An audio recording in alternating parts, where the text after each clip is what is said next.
I hope the previous topic is clear to you. What is federalism? What makes India a federal country? And how is federalism practiced in India? Now, let's divert our attention to the topic about decentralization.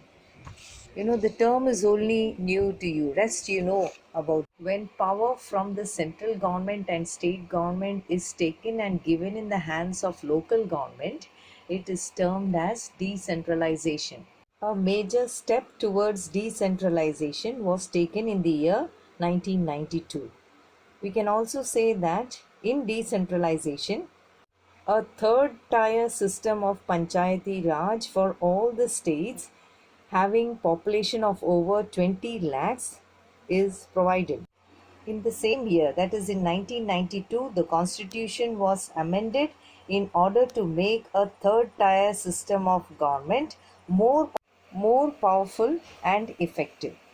Now let us discuss about the provisions of the constitutional amendment of 1992. Sometimes in the exam they might ask a question, how has the third tier of government in our country been made more effective and powerful? In your answer you will have to mention the provisions. What's the first provision? It was mandatory to hold regular elections to the local government.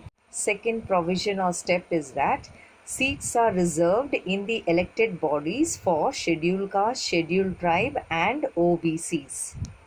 Next point is that at least one third of all positions are reserved for the woman. One third seats reserved for women.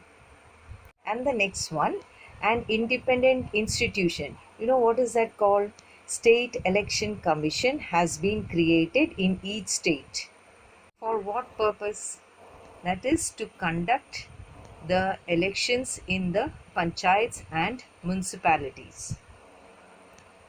There is one more point to be added on, but it is not shown in this slide. But you remember that the state government are required to share some powers and revenue with the local government bodies. You have just listened to me about the provisions of Constitutional Amendment of 1992. It's time for us to talk about the problems of decentralization.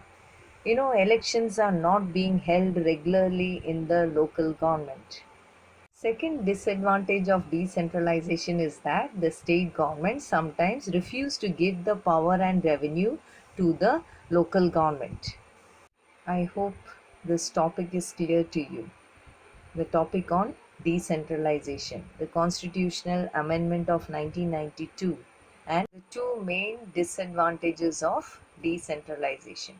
See, if you don't understand, you'll have to listen to it again and again, then things will be all right. In this slide, you're seeing the names of local government in rural areas as well as in urban areas. In rural areas, it is known as panchayats, or we can say gram panchayats. You know who is the head of this gram panchayat? The sarpanch. In urban areas, it is known as municipality.